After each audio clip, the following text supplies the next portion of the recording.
नमस्कार, म भीम कुमारी प्रधान एफसी डुगा गान्तोक सिएफएलबाट आज तपाईँहरूको समक्ष म पीएम विश्वकर्मा योजनाबारे जानकारी दिन आइरहेको छु। यो योजना 2023 सेप्टेम्बर 17 को दिन हाम्रो प्रधानमन्त्रीज्यूले लन्च गर्नुभएको हो। यसको मुख्य उद्देश्य चाहिँ जति पनि आफ्नो हातको कलाले जसले पनि आर्टिसियनहरू हुनुहुन्छ, जसले हातको कलाले आफ्नो व्यवसाय चलाउनु हुँदैछ, उहाँहरूलाई आर्थिक अवस्था मजबुत बनाउनु, गुरु शिक्षा परम्परालाई बरकरार राख्नु र उहाँहरूको इकोनोमिक ग्रोथ लाई डेभलप गराउनु, स्किल डेभलप गराउनुको लागि यो योजना लन्च गरेको हो। यो योजनामा चाहिँ पहिला रेजिस्ट्रेसन गर्नुपर्छ रेजिस्ट्रेसन गरेपछि आइडेन्टिटी कार्ड पाउँछ। त्यहाँदेखि उहाँहरूलाई स्किल ट्रेनिङ 5 to 7 डेजको ट्रेनिङ गराउँछ।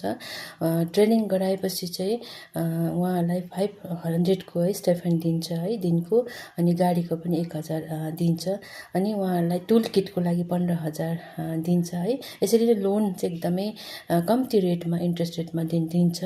त्यो लोन चाहिँ फर्स्टमा 1 लाखको दिन्छ, त्यहाँदेखि त्यो 18 मन्थ्समा बुझाएपछि फेरि 2 लाखको लोन हुन्छ त्यहाँनिर छुट हुन्छ, 5% मात्रै इन्ट्रेस्ट हुन्छ यस्तो प्रकारले चाहिँ उहाँको स्किल साथ हाम्रो गुरु शिक्षा परम्परालाई पनि बरकरार राख्छ उनीहरूको आर्थिक अवस्था मजबुत हुन्छ, ट्रेन हुन्छ ट्रेनिङ दिएपछि उनीहरूको अझ उनीहरूको व्यवसाय बढ्नुको लागि बढोत्तरी गर्नुको लागि यो जति पनि पुरानो चिजहरू ट्रेडिसनल चिजहरूलाई नमास्नुको लागि चाहिँ यो प्रधानमन्त्रीज्यूले यो लन्च गरेको हो। यो एकदमै लाभदायक छ। जो पनि हुनुहुन्छ तपाईँहरू आफ्नो काम, आफ्नो जसले दर्जी कार्पेन्टर गर्नुहुँदैछ, कसैले मोची गर्नुहुँदैछ, कसैले टेलरिङ कटिङ सबै गर्नुहुँदैछ भने तपाईँहरूको लागि एकदमै राम्रो योजना छ धन्यवाद।